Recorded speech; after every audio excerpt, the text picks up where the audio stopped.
Hi అండి, welcome to my channel. నేను మీ సునీత గౌడ్ అండి. అందరూ బాగున్నారా? నేనైతే చాలా బాగున్నానండి. అందరూ బాగుండాలి, అందులో నేను ఉండాలి. అప్పుడే కదండి అందరం అయితే హ్యాపీగా ఉంటాము.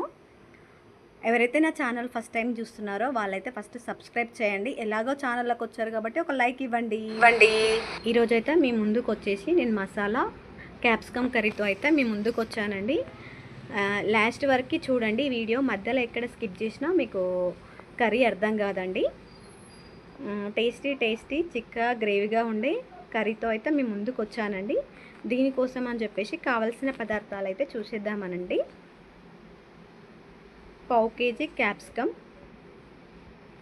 3 టమాటాలు, 2 ఆనియన్స్ పెద్ద తీసుకున్నానండి.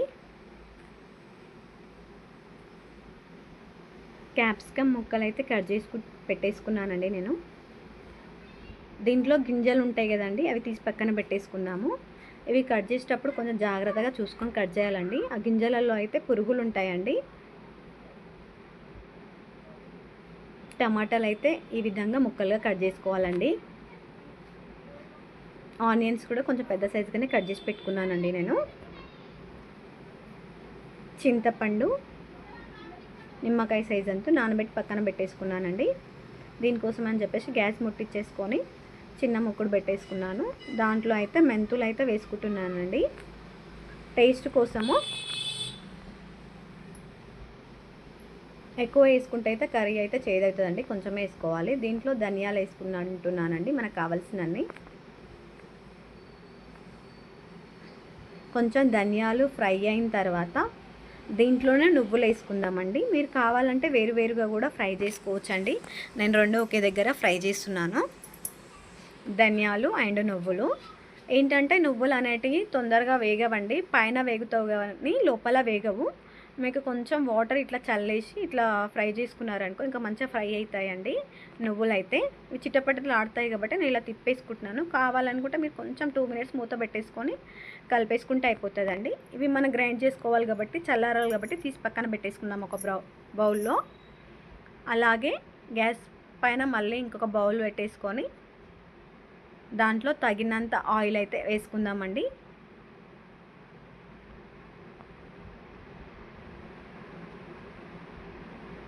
ఆయిల్ హీట్ ఎక్కిన తర్వాత ఆనియన్స్ అయితే వేసేసుకుంటున్నానండి నేనైతే. ఆనియన్స్ అయితే మంచిగా గోల్డెన్ కలర్ వచ్చేంత వరకు ఫ్రై చేసుకోవాలండి.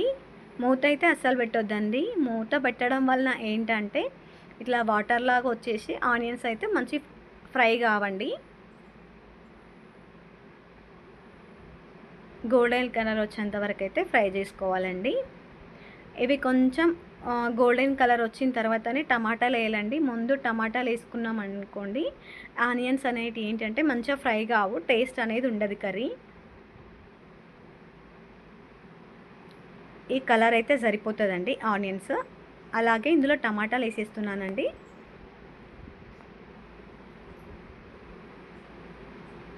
టమాటాలు వేసిన తర్వాత మంచిగా ఫ్రై చేసుకోవాలండి.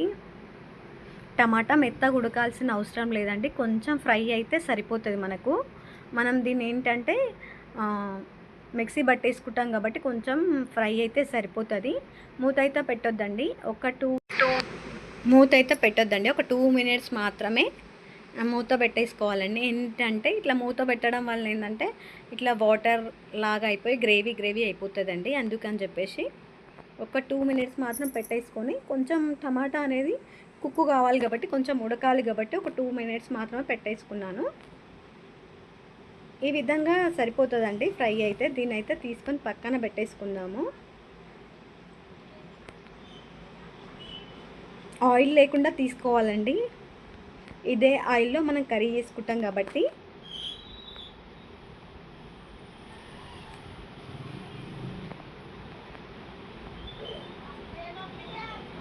ఇది చల్లారిన తర్వాతనే మిక్సీ పట్టేసుకోవాలండి. అందుకే ముందే ఇవన్నీ ఫ్రై చేసుకొని పక్కన పెట్టేసుకుంటున్నాను. ఈ ఆయిల్ అయితే నాకు సరిపోతుందండి కర్రీకి. దీంట్లో జీలకర్ర ఆవాలు అయితే వేస్తున్నానండి. మీకు కావాలనుకుంటే సన్నగా ఆనియన్స్ ముక్కలు అయితే చిన్న కట్ చేసుకొని వేసుకోవాలండి. నేనైతే నాకు అవసరం లేదనుకొని నేను వేయట్లేదండి. ఎందుకంటే నేను ఫ్రై చేసుకొని పక్కన పెట్టేసుకున్నాను కదా, అందుకే వేయట్లేదండి. కరివేపాకు అయితే నేను కొంచెం ఎక్కువే తీసుకుంటున్నానండి. ఆయిల్‌లో వేస్తే కొంచెం బాగా కరక్గా ఉంటది కాబట్టి ముందే ఆయిల్‌లో వేసుకుంటున్నానండి. తర్వాత క్యాప్సికమ్ వేస్తున్నాను. క్యాప్సికమ్ వేసిన తర్వాత కరివేపాకు వేస్తే సరిగ్గా కరివేపాకు అనేది గోలదు కాబట్టి నేను ముందే కరివేపాకు వేసుకుంటున్నానండి.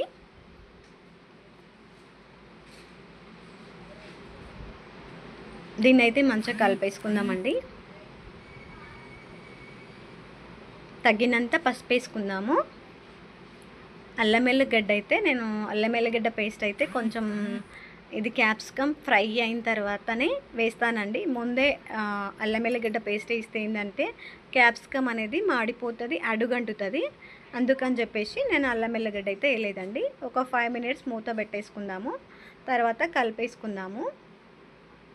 ఇది క్యాప్సికమ్ మంచిగా ఉడికిన తర్వాతనే నేను అల్లం ఎల్లిగడ్డ వేస్తానండి. లేదంటే కొంచెం అడుగంటి క్యాప్సికమ్ అనేది ఉడకదు. అందుకని చెప్పేసి నేను అల్లం ఎల్లిగడ్డ పేస్ట్ అయితే వేయలేదండి.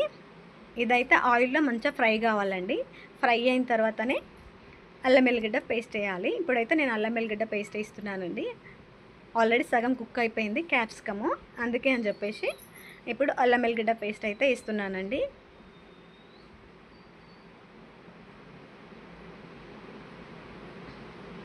అల్లం ఎల్లిగడ్డ పేస్ట్ వేసినాక క్యాప్సికమ్ అయితే మాడిపోతుందండి. కొంచెం జాగ్రత్తగా కలిపేసుకోవాలండి మధ్య మధ్యలో, లేదంటే మాడిపోతుంది కాబట్టి మధ్య మధ్యలో మంచిగా కలిపేసుకోవాలి. మళ్ళీ ఒక 5 మినిట్స్ అయితే మూత పెట్టేసుకుందామండి. కొంచెం అల్లం ఎల్లిగడ్డలో ఆయిల్ అయితే మంచిగా కుక్ కావాలి కాబట్టి మూత పెట్టేసుకొని ఒక 5 మినిట్స్ తర్వాత మళ్ళీ తీసేసుకొని కలిపేసుకుందామండి.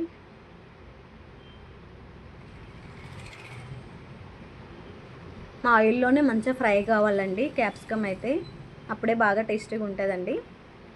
తగినంత కారం అండి, మనం తినేదాన్ని బట్టి కారం అయితే మేము తినేదాన్ని బట్టి అయితే కారం తీసుకున్నానండి.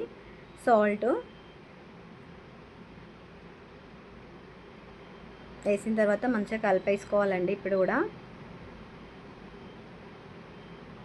ఒక 5 మినిట్స్ మూత పెట్టేసి మళ్ళీ తీసి కలుపుకుంటున్నానండి. నేనైతే ఒక 2 మినిట్స్ పెట్టేసి మధ్య మధ్యలో అయితే కలుపుకోవాలండి, లేదంటే అడుగంటుతుంది.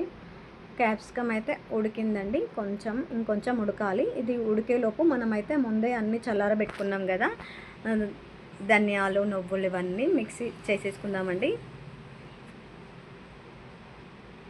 ఇవి ముందు పౌడర్ అయిన తర్వాతనే టమాటా ఆనియన్స్ ఫ్రై చేసుకున్నాం కదండి, అవి వేయాలి. ముందే వేసిన ఇవి కొంచెం మిక్సీ అయిన తర్వాతనే అవి వేయాలండి. లేదంటే ఇవి ధనియాలు అనేటివి సరిగ్గా మెత్తగా కావండి, పౌడర్లా కావు. అందుకే అని చెప్పేసి బరకగా ఉంటుంది కాబట్టి ఇలా అయిన తర్వాతనే మనం టమాటా ఆనియన్స్ ముందు ఫ్రై చేసుకొని పెట్టుకున్నాం కదండి, ఇది కూడా మిక్సీ పట్టేసుకుందాము. మెత్తగా అయితే పేస్ట్ లాగా చేసుకోవాలండి.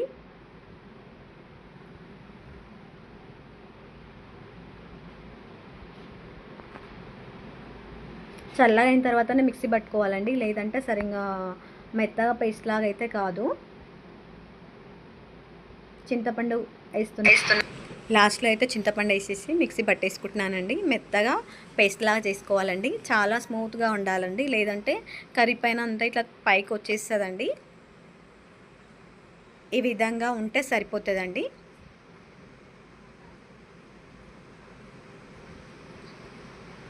దీన్ని ఇప్పుడు కర్రీలో అయితే వేసేద్దామండి. ఇది చిక్కగా ఉంది కాబట్టి కొంచెం వాటర్ అయితే యాడ్ చేసేసుకుందామండి. వాటర్ వేయడం వల్ల ఏంటంటే కొంచెం ఇది గట్టిగా ఉంటుంది కాబట్టి మంచిగా ఇది ఉడకాలి కాబట్టి ఇంకొద్దిసేపు టేస్ట్ ఉంటుందండి. మంచిగా ఉడికితే కొంచెం వాటర్ పెట్టేసి ఒక 5 మినిట్స్ అయితే మూత పెట్టేద్దామండి. నేను ఇందులో ఒకటి మసాలా వేయడం స్కిప్ అయిపోయిందండి. అదేంటంటే నేను లాస్ట్లో వేసుకుంటాను, అంటే ఇంకొక 10 మినిట్స్ గ్యాస్ ఆఫ్ చేస్తా అన్నప్పుడైతే వేసుకుంటానండి. ఈ టైంలోనే నేను పోపు చేసి అది వేసిన అండి. వీడియో స్కిప్ అయిపోయింది. ఇదే అండి అది.